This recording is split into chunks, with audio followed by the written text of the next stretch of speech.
It's always worse than we thought. The one thing we get wrong when we start these investigations, when we start this oversight, is it's always worse than we thought.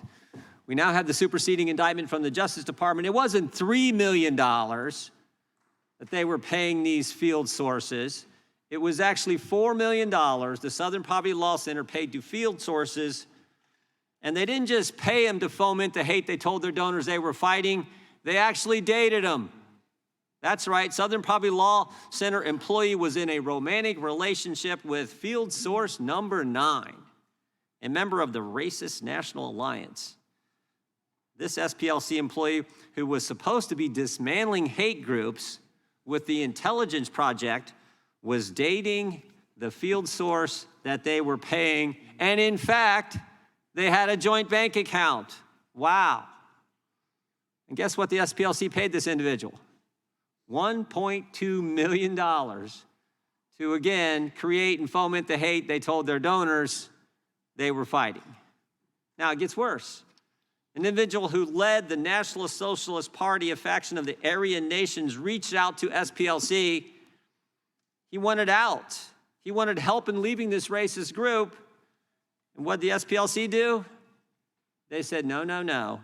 Stay in the group. We'll pay you a monthly salary. We'll reimburse you for hosting rallies, purchasing racist materials. Of course, that was field source number 30. How about F37, field source 37? This person's the one who coordinated transportation and attended the 2017 rally in Charlottesville. The Southern Poverty Law Center paid him $300,000 to the guy who helped put together the event where a young lady was killed. F27, he was paid $350,000. What'd he do? He ran the Aryan Nations Motorcycle Club. F43, president of some crazy group, was previously convicted of cross-burning, but the SPLC thought he was worth $19,000 of their donors' money. Again, all told, $4 million to manufacture hate. We said this last hearing. I still remember Rahm Emanuel saying, I'm talking about Democrats, never let a crisis go to waste. The SPLC took it a step further. They created the crisis. They manufactured the crisis, and by so doing, they became the standard, the source for determining who is a hate group.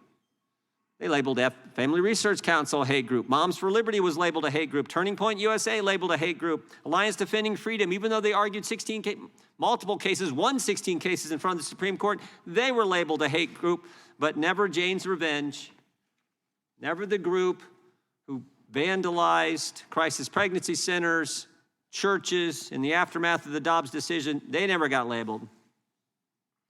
And the Biden Justice Department helped make them the standard. This is probably the part that bothers me, I think bothers most people the most. They helped make the Southern Poverty the standard in evaluating who's a hate group, who isn't.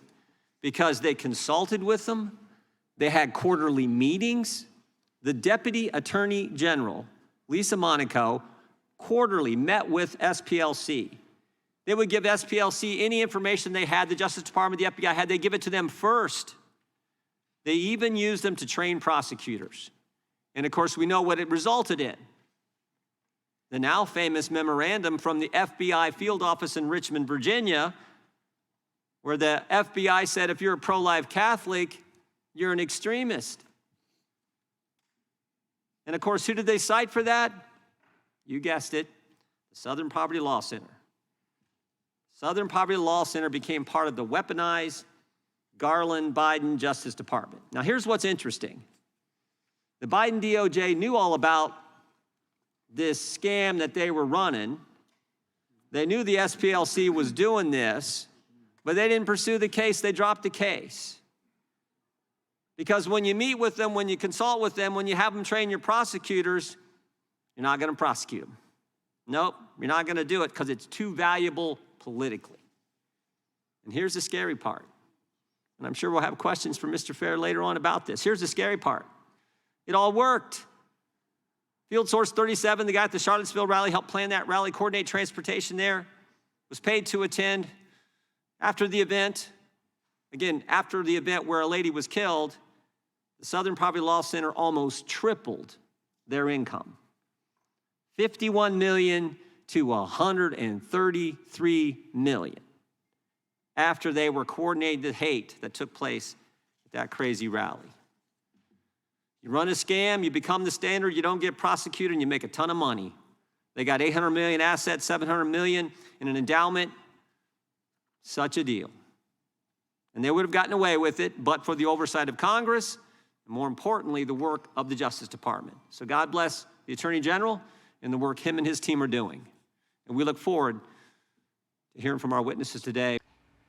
Be sure to like and subscribe for all the Fox News latest on YouTube and catch full shows streaming now on Fox One.